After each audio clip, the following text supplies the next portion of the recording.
Bonjour à toutes, aujourd'hui je vais faire une petite vidéo sur les lectures que je lis en ce moment. Je pense que ça peut être intéressant que je vous en parle si ça vous intéresse. C'est vrai que je ne fais pas de vidéo à ce sujet, j'ai juste fait une petite vidéo où je vous ai montré mes trouvailles en boîte à livres. Et là récemment je suis inscrite à ma bibliothèque, donc franchement c'est cool, je peux faire pas mal de découvertes. J'ai pris plein de livres là que je suis en train de lire au fur et à mesure. Donc voilà, après j'ai mis sur mon Instagram, donc n'hésitez pas d'aller le voir, j'ai fait une sur ma page où je mets toutes mes lectures que je lis au fur et à mesure si ça vous intéresse. Donc voilà.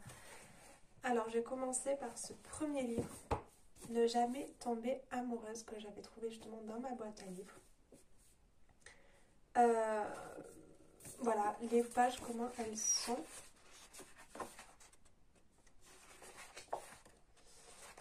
Alors ça parle en gros c'est une femme qui voit des fées hommes, des fées femmes, dans un monde de fées, et qui va être la reine ou quelque chose comme ça.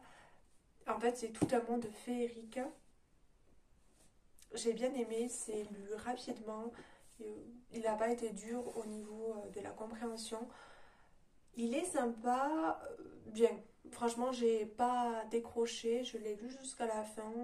La fin était bien aussi. Et j'ai réussi à comprendre au fur et à mesure. Donc, si ça vous intéresse, par contre, pour exprimer, je ne sais pas si je vais arriver à bien exprimer les histoires, mais voilà, en gros, ça parle du monde féerique avec leur monde à eux, quoi. Voilà. Donc, si ça peut vous intéresser, c'est voilà, ne jamais tomber amoureuse. Après, j'ai lu, ça je l'ai lu en 6 jours, quoi. La prochaine fois, de Marc Lévy. J'ai adoré. Jonathan Garner est expert en peinture à Boston. À la recherche d'une toile mystérieuse, il est invité à se rendre dans une galerie en Angleterre pour préparer une importante vente aux enchères. Il y rencontre alors sa propriétaire, Clara. Tous les deux sont convaincus de cette déjà rencontrée, mais où et quand. Voilà. Franchement, j'ai accroché. Il se lit vraiment super vite. La fin, j'ai compris, mais sans comprendre. Ben, j'ai un peu compris, mais c'est assez délicat et c'est pas ancré dans le réel en fait à la fin. On croirait que ça allait être ancré dans le réel et pas du tout. Donc, faut savoir un peu le comprendre. Mais après, c'était très simple à lire, très bien. Les écritures, c'est des écritures toutes petites. Voilà, je lisais un chapitre à chaque fois. Et j'ai pris un des plus petits livres de Marc Lévy parce que j'en ai plein là dans ma bibliothèque. Voilà, pour le finir vite, passer à autre chose parce que j'avais lu bien avant Harry Potter sur plusieurs mois, là, le 5, l'Ordre du Phénix. C'est vrai que c'était assez long, donc voilà. Donc franchement, c'est plus simple au niveau de la lecture. Donc en gros, voilà, c'est un mec qui avait une toile qui était omnibulé par un tableau, quoi, parce qu'il était un peu dans... Pourquoi il était omnibulé, qu'est-ce qui lui arrivait, voilà, c'est un peu irréel, quoi. Donc voilà, si ça vous intéresse. Après, Yoga Attitude Anti-Stress que j'ai emprunté à ma bibliothèque. Je sais pas faire du yoga, j'ai jamais fait, je crois, faire peut-être une fois une séance, mais voilà, c'est des éditions de Larousse, donc c'est super bien.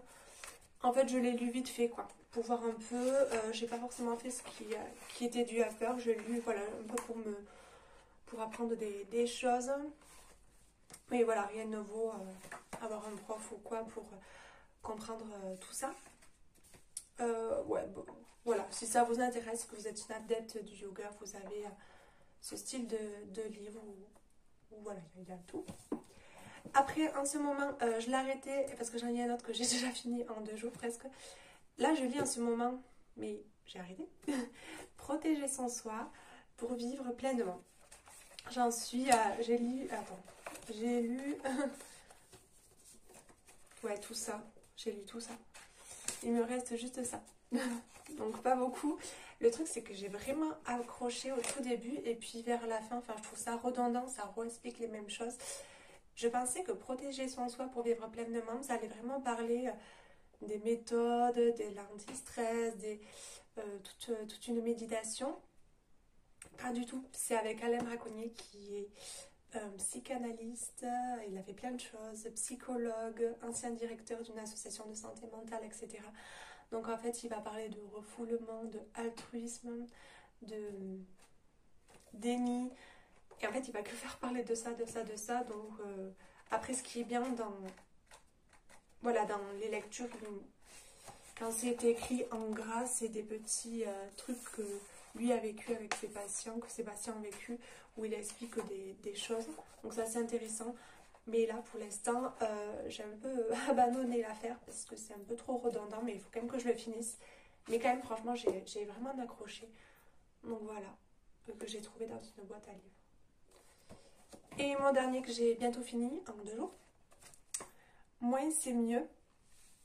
Et si le bonheur n'était pas dans l'avoir mais dans l'être, de Laetitia Falgo. Voilà. En gros, ça parle de minimalisme, mais pas forcément de minimalisme matériel. Ça parle de minimalisme dans le sens de bien-être, de méditation, de penser aux choses positives, etc. Et ça fait un bien fou, ça vous apaise ce livre. J'ai beaucoup aimé quoi. Et là, il me reste une dizaine de pages à finir. Il est juste trop bien. C'est un livre très simple à lire. Voilà, j'ai lu tout ça. Il me reste juste ça.